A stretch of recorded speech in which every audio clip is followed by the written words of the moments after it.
Have a crappy outlook on life? Here's the cure.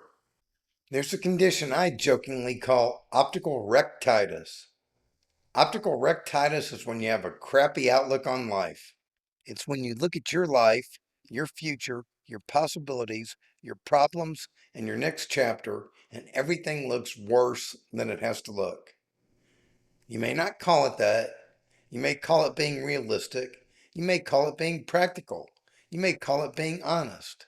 But sometimes what we call realism is just a bad outlook that we've learned to defend.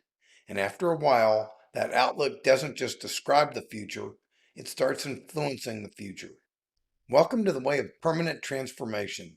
I'm your host, Stanley Bronstein. Today we're talking about concept number 7 from the Way of Excellence, envisioning a brighter future. And this concept matters because your future doesn't begin someday. It begins with what you're willing to see today. Most people think the future is something that happens later. It's not. Your future is being built right now. It's being built by your thoughts, your standards, your habits, your expectations, your choices, and your daily use of time. It's also being built by the picture you carry inside yourself of what's possible. That picture matters. If the picture is small, the choices usually become small. If the picture is dark, the energy usually becomes dark. If the picture is hopeless, the action usually becomes weak. But when the picture becomes brighter, clearer, bigger, and more honest, something begins to change. Not magically, but practically, because you can't move toward a future you refuse to envision. The first 6 concepts in the Way of Excellence prepare us for this. First, we tell it like it is, then we think long term, then we take responsibility, then we embrace change, then we focus on what's possible, then we change our perspective. Now, concept number 7 asks a simple but powerful question. What future are you actually willing to see? Until number 7 from the system says, until we begin envisioning the biggest, boldest, and brightest possible future for ourselves, we will never achieve our maximum potential and evolve as a species. Notice what it doesn't say. It doesn't say until we hope things somehow improve. It doesn't say until we complain long enough. It doesn't say until life finally becomes easy. It says until we begin envisioning. That's active. That's chosen. That's intentional. Vision is not daydreaming. Vision is not pretending. Vision is not closing your eyes to reality and imagining everything will magically work out. Vision is the ability to see what could be while still standing honestly in what is. It's the ability to look at your life and say, this is where I am. This is not where I want to stay. And this is the future I'm willing to begin building. A visionary doesn't merely predict the future. A visionary participates in creating it. Visionaries see what others don't see yet. They see what's possible before it becomes obvious. They look at their health, their relationships, their work, their attitude, their character, their time, and their contribution, and they ask a better question. Not just what's wrong, but what could this become? What could I become? What could happen if I stopped drifting and started choosing? That's the cure for optical rectitus. Not fake positivity, not shallow optimism, not pretending bad things don't happen. The cure is vision. Clear, honest, responsible vision. Law number 7 from the Way of Excellence, the law of vision says, visionaries see the future finished in advance. Visionaries see that which others do not see. Visionaries see that which is possible before it becomes obvious. Consequently, one must look inside themselves and form a vision of their best possible future. No one else will do it for you. That last sentence is the part many people don't want to hear. No one else will do it for you. Someone else may encourage you. Someone else may teach you. Someone else may love you. Someone else may support you. but no one else can crawl inside your head and give you a vision for your life. No one else can decide what matters most to you. No one else can decide what kind of person you're willing to become. That choice belongs to you. And that brings us to one of the most important questions in this concept. Which box are you checking? Life is what happens to me, or life is what I make happen? Those two boxes create very different futures. If life is only what happens to me, then I'm always waiting, waiting for conditions to improve, waiting for motivation to appear, waiting for people to change, waiting for the right time, waiting for someone else to make the path clearer. But if life is what I make happen, then I still have responsibility. Not control over everything, not control over every circumstance, not control over every outcome, but responsibility for my next honest step.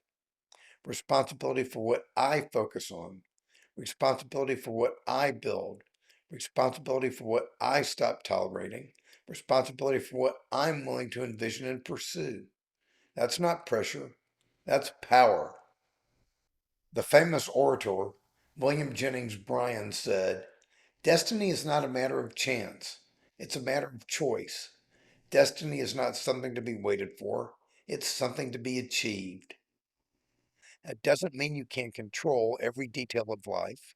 You can't, but you can choose a direction. You can choose a standard. You can choose what you'll give your attention to. You can choose what kind of future you're willing to participate in building. And when you do that consistently, your life starts to move.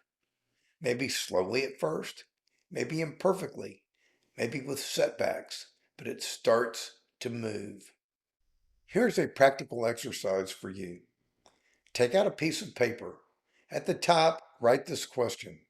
What future am I building if I keep living exactly as I'm living right now? Don't soften it. Don't dramatize it. Just tell it like it is. Look at your body. Look at your time. Look at your relationships. Look at your attitude. Look at your finances. Look at your habits. Look at your use of energy. If nothing changed, where would those patterns probably lead? Then write a second question. What future do I actually want to build?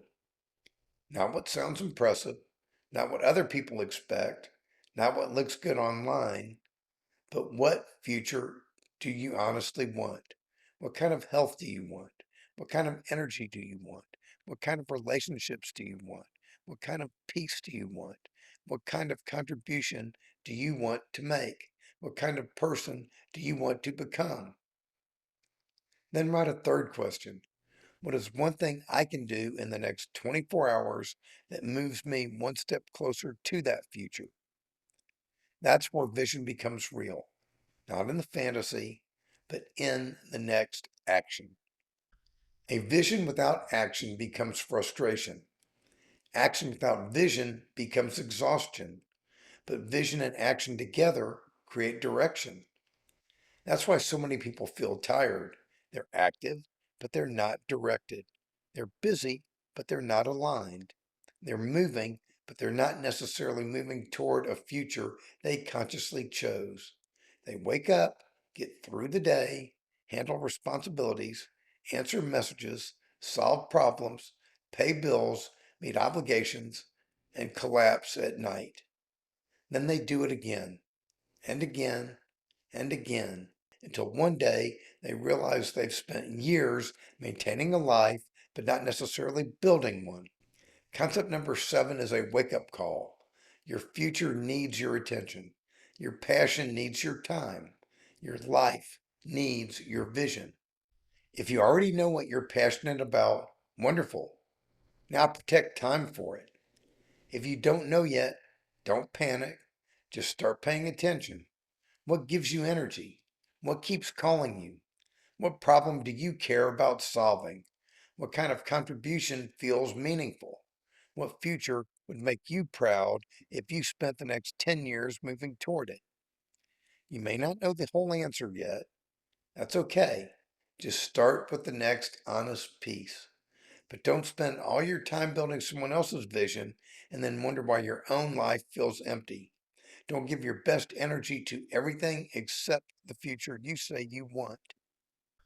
Benefit number 7 from the system says, by incorporating law number 7, the law of vision, into our lives, we will be creating a society that is based upon our own visions, passions, and interests, as opposed to one based upon the visions, passions, and interests of others.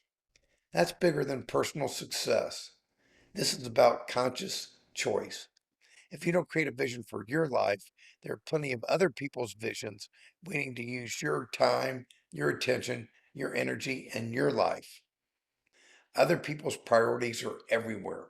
Other people's emergencies are everywhere. Other people's expectations are everywhere. Other people's definitions of success are everywhere. If you don't become conscious, you can spend years inside a future you never actually chose. So if you think you have optical rectitus, if you have a crappy outlook on life, the cure is not to pretend everything's fine. The cure is to clean up your lens. Tell the truth. Think long term. Take responsibility. Embrace change. Focus on what's possible. Change your perspective. Then envision a brighter future and start moving toward it. Not someday, today. One thought, one action, one habit, one standard, one honest step at a time. Your future is being built. The question is whether it's being built consciously. So look ahead, look honestly, look boldly, and ask yourself, what future am I willing to see before it becomes obvious to anyone else? Then begin. That's the way of permanent transformation. If this message speaks to you, please like this video and subscribe to this channel. New videos are released on Mondays, Wednesdays, and Fridays, and you can learn more or contact me at my website, thewayofexcellence.com.